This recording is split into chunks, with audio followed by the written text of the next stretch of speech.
J'étais vraiment en recherche de cette compréhension, de voir comment un monde aussi beau peut avoir autant de problèmes. On ne peut pas sauver le monde par nos propres efforts, qu'il n'y a que Dieu qui a la puissance de sauver le monde qu'il a créé. Et je me suis rendu compte qu'il fallait que je reprogramme tout mon cerveau selon la Bible.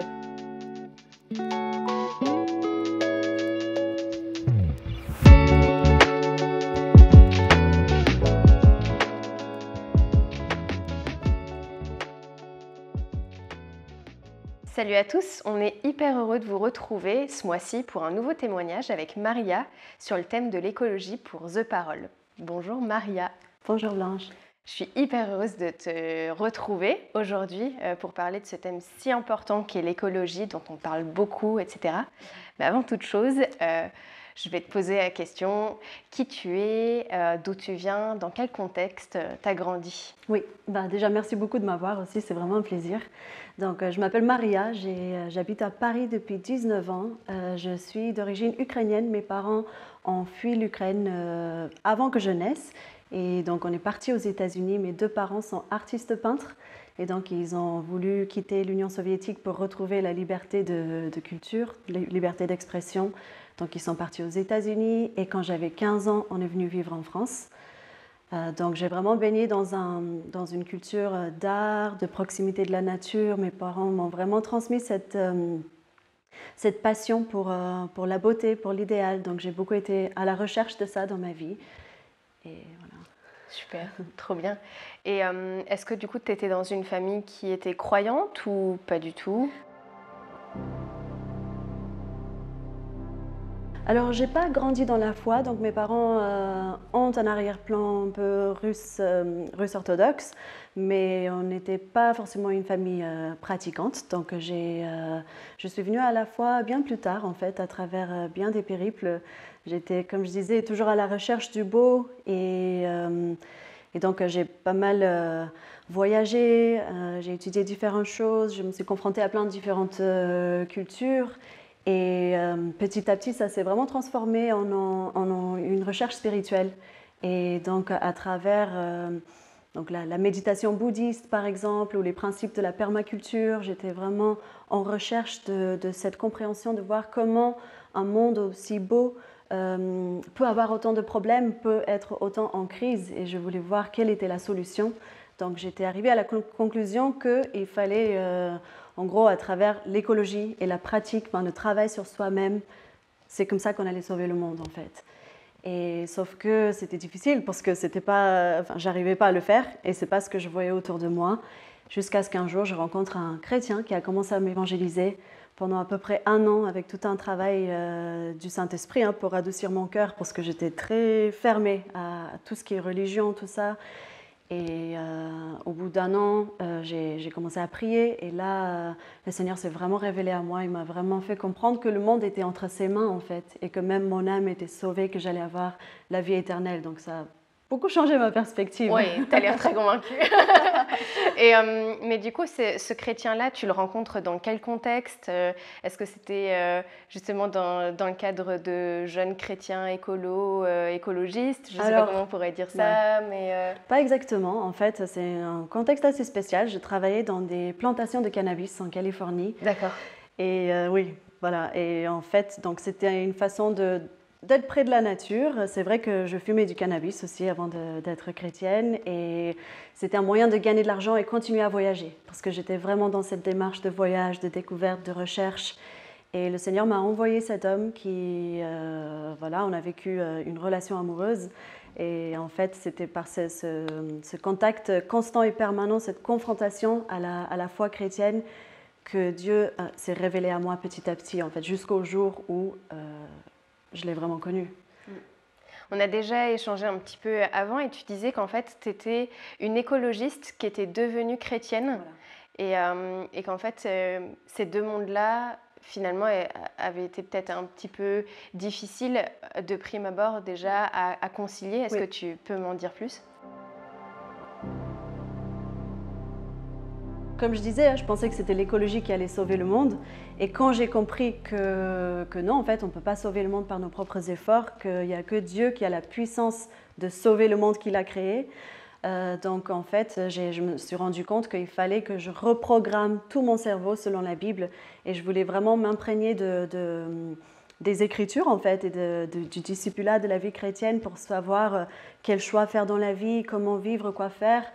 Donc pendant une petite saison en plus, donc ça s'est passé dans une église aux États-Unis qui franchement ne parlait pas du tout d'écologie. Et donc moi pendant une saison en tout cas, j'ai un peu mis l'écologie de côté. Je n'ai pas beaucoup réfléchi à ça parce que j'étais préoccupée enfin, j'ai découvert en fait ce que c'était que d'être chrétienne. Donc pendant un petit moment, j'y pensais pas. Jusqu'à ce que je commence mes études de théologie. Et mon premier cours, en fait, c'était un cours sur, en gros, Dieu, l'humanité et Christ.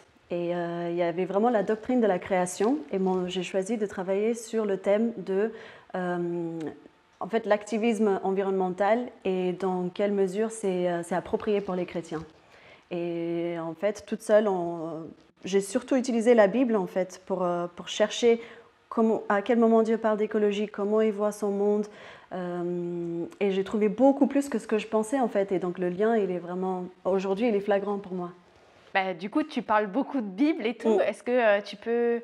est-ce qu'il y a un passage particulier qui t'a marqué et qui te porte encore aujourd'hui sur cette thématique-là de l'écologie, de la conversion du cœur aussi je crois que tu as un petit truc à nous partager. Ouais. Depuis le début de la Bible, en fait, on peut vraiment voir le cœur de Dieu pour sa création et le rôle de l'homme au sein de la création. Donc, en fait, on va aller dans Genèse 2, au verset 15, et il est écrit « Le Seigneur Dieu prit l'homme et le plaça dans le jardin d'Éden pour qu'il cultive la terre et la garde. » Donc, c'est assez simple, mais qu'est-ce qu'on voit que Dieu donc, a créé tout cet univers, tout ce cosmos merveilleux. Et à la fin, il a créé l'homme. Et l'homme, il est créé à partir de la terre. Donc il fait partie de tout ce monde naturel. Mais il a un rôle spécial parce qu'il est créé à l'image de Dieu. Et il a une mission. Et dans ce verset, nous voyons que sa mission, c'est de prendre soin de cette terre-là, de la cultiver, de la garder.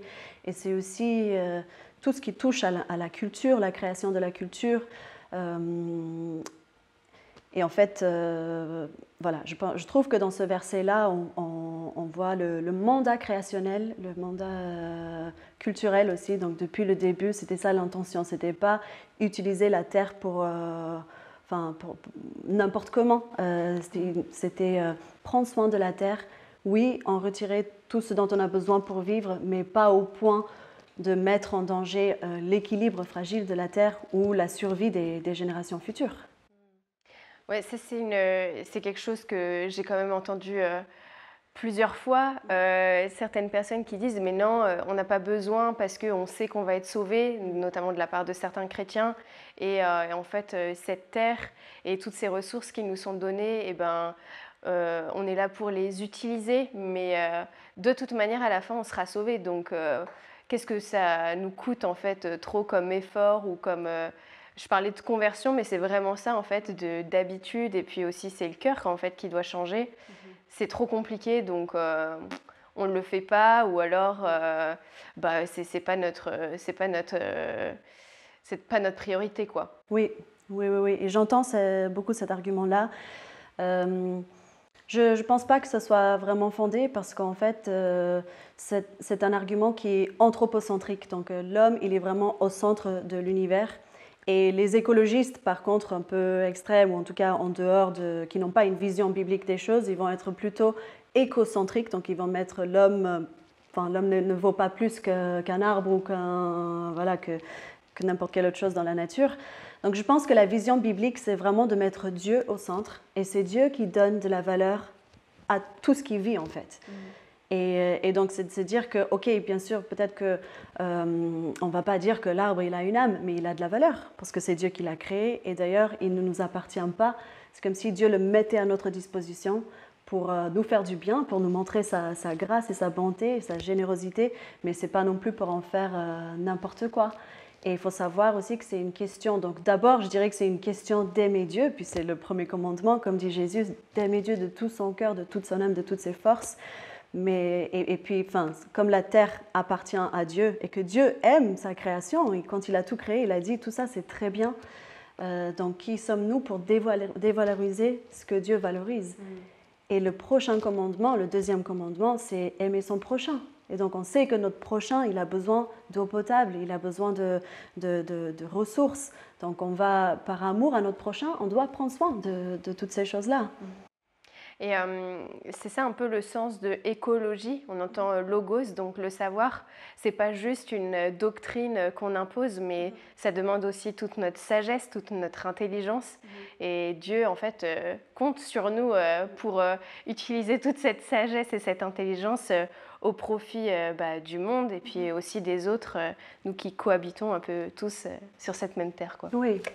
Je voulais te poser la question, est-ce que tu as trouvé un lieu de ressourcement où tu peux allier toutes tes valeurs, qu'elles soient du coup écologiques, écologistes et chrétiennes? Alors, un lieu physique, peut-être pas forcément encore, mais en tout cas, j'ai trouvé une association que j'aime beaucoup qui s'appelle Arocha. Donc c'est un ami de mon église qui m'en a parlé et ce que je trouve excellent, c'est que c'est donc une association chrétienne internationale, donc présente dans une vingtaine de pays où la parole de Dieu est au centre et l'écologie est prise au sérieux. Donc ils ont des scientifiques qui travaillent sur la préservation de certains milieux, de certains écosystèmes, de certains milieux naturels et à côté de ça, ils font de la sensibilisation dans les églises pour faire comprendre aux chrétiens que c'est quelque chose d'important. Donc, je suis ambassadrice pour Arocha et je parle autour de moi, dans mon église. J'essaie de faire évoluer les consciences aussi. Parce que le problème, c'est que souvent à l'église, on voit l'écologie comme quelque chose du monde. Et donc, on veut pas, on dit non, ça appartient pas à l'église, c'est politique, etc. Mais en fait, je pense qu'il faut que la conscience évolue parce que même les choses du monde, il ne faut pas les rejeter comme ça. Il faut, je pense que Dieu nous appelle à raisonner, à user de sagesse, comme tu disais, d'intelligence et de discerner ce qui est agréable au Seigneur, comme on voit dans Éphésiens 5:10, discerner ce qui est agréable. Et donc ça veut dire aussi se dire, ok, qu'est-ce qui est juste dans l'écologie? Qu'est-ce qui reflète la gloire de Dieu? Qu'est-ce qui reflète Dieu en tant que créateur du ciel et de la terre? Que la terre est remplie de sa gloire, que nous devrions être émerveillés de la nature et tout faire pour la protéger, pour la préserver. Et en revanche, qu'est-ce qui est idolâtre? Parce que c'est vrai que dans les courants du monde, donc on a des bonnes choses qui sont toujours là, parce que Dieu, dans sa grâce commune, il a donné des bonnes choses aux bons comme aux méchants. Mais en revanche, de discerner la partie idolâtre et de rejeter seulement cette partie-là, mais de garder ce qui est bon en fait. Qu'est-ce que tu définirais comme ces parties un peu idolâtres? Genre le parti animaliste? Oui, c'est clairement le fait d'élever la création, d'élever la terre au stade d'une divinité. Donc je ne dis pas que tous les écologistes font ça, mais c'est un courant parce qu'en fait, comme l'homme a été créé pour adorer, pour vénérer Dieu, clairement, mais à cause du péché et de cette séparation, on a une relation qui est brisée avec Dieu. Donc ce qui fait qu'il va rediriger son adoration ailleurs. Et donc souvent dans l'écologie, ce qui se passe, c'est que les gens, en fait, ils vont observer la nature et ils vont se dire, mais en fait, la nature, elle est sacrée.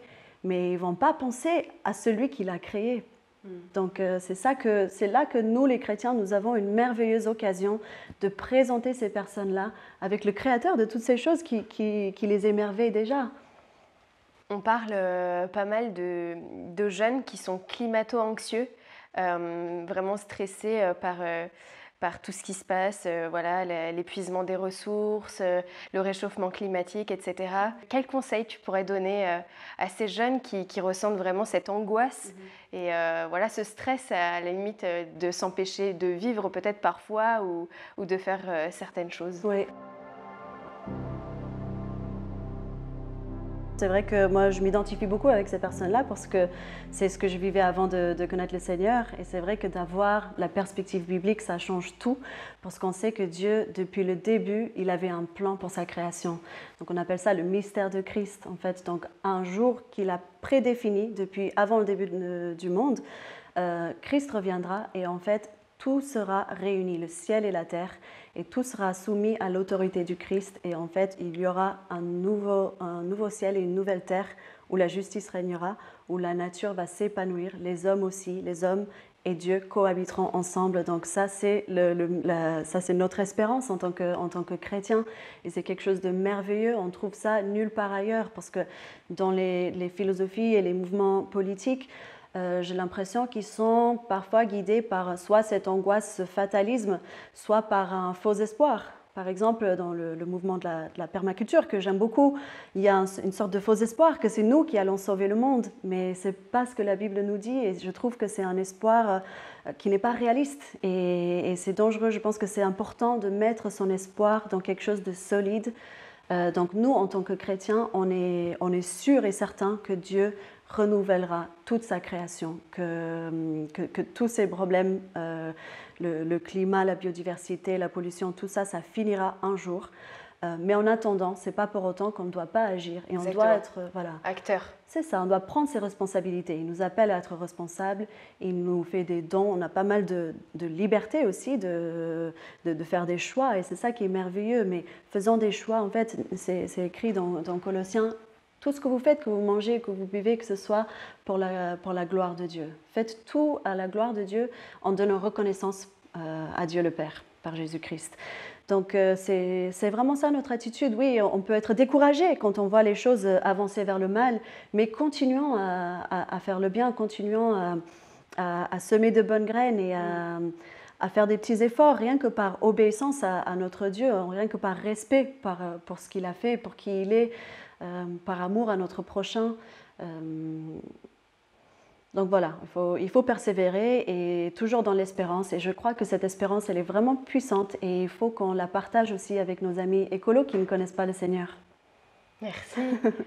Je te remercie, Maria, pour ces très beaux échanges, pour tout ce qu'on a pu vivre ensemble aujourd'hui. Merci pour ton témoignage si riche d'une convertie écologiste à chrétienne et chrétienne écolo. Merci pour ce message d'espérance, moi, que je retiens de ton témoignage.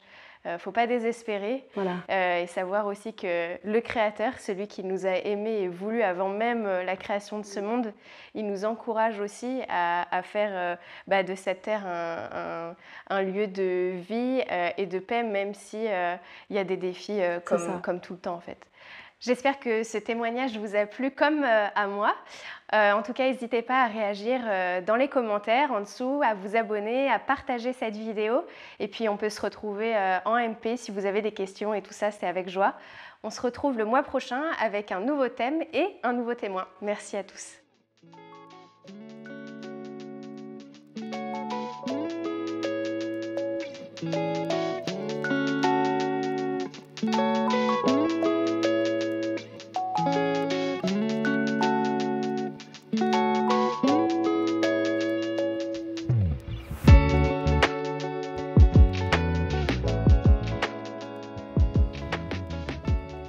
J'ai développé une envie de rencontrer Dieu. Il fallait que je reprogramme tout mon cerveau selon la Bible. Quand on est dans ces situations, on se renferme sur soi-même au lieu d'aller chercher de l'aide. Dieu, il ne souhaite pas, c'est pas lui qui nous envoie le mal, c'est pas lui qui nous envoie la mort. Il n'y a rien de plus grand que le pardon de nos péchés.